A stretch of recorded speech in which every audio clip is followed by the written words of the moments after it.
हे आहे Marathwada news network आणि आपण पाहत आहात मराठवाडा न्यूज।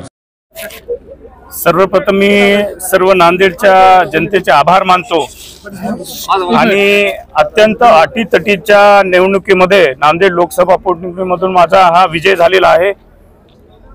माझा विजय स्वर्गीय वसंतरावजी चव्हाण साहेब यांचा आशीर्वाद भक्कम पाठी आहे असल्यामुळे आणि जनतेची साथ या सर्वांच्या सहकार्यामुळे या ठिकाणी हा विजय सुखकर झालेला आहे। जो वेळ लागला होता, अवधी लागला होता, तो नेमका कशासाठी लागला होता? काही ऑब्जेक्शन होता, आक्षेप होता का?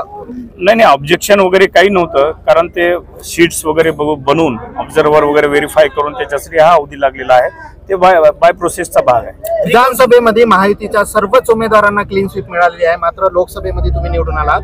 काय विजयाचं गणित होतं? काय असा फरक झाला? कारण विधानसभा पूर्ण आपण जर बघितलं की नांदेड जिल्ह्यामध्ये विधानसभेच्या सर्व जागा ह्या महायुतीने जिंकलेल्या आहेत, पण या ठिकाणी जनतेने मला लोकसभा पोटनिवडणुकीसाठी मतदान केलं आणि मला वाटतं की हे लोकांचं एक प्रेम आहे चव्हाण परिवाराविषयी, काँग्रेस पार्टीविषयी।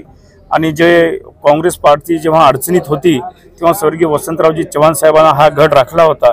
मला वाटते जनतेने परत आशीर्वाद त्यांना दिलेले आहे। तुमच्या मतदारसंघामध्ये भाजपचे जे उमेदवार आहेत त्यांना 50,000ची लीड आहे, ते विजयी झालेले आहेत, मात्र लोकसभेमध्ये 48,000ची तुम्हाला लीड आहे। हे कसं झालं? म्हणजे सहानुभूतीचा जास्त फायदा झाला, काय झालं? नाही, सहानुभूतीचा फायदा म्हणण्यापेक्षा जनतेने ठरवलं होतं की लोकसभेला काँग्रेसचा उमेदवार या ठिकाणी विजय करायचा। श्रेय कोणाला देईल?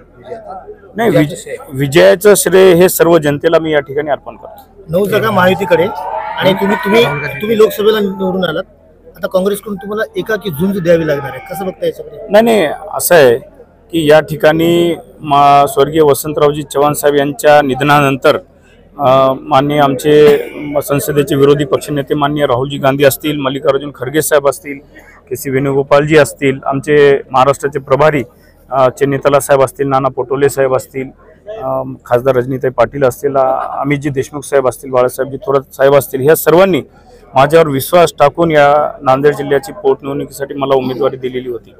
आणि निश्चितच येणाऱ्या काळामध्ये आज खरं तुम्ही म्हणल्याप्रमाणे पक्ष संघटनेचं आव्हान आहे, पण मला विश्वास आहे की जी नांदेड जिल्ह्यातली जी काँग्रेसची सर्व मंडळी आहे त्यांना सोबत घेऊन नव्या जोमाने या ठिकाणी काँग्रेस उभा करण्याचा माझा मानस आहे।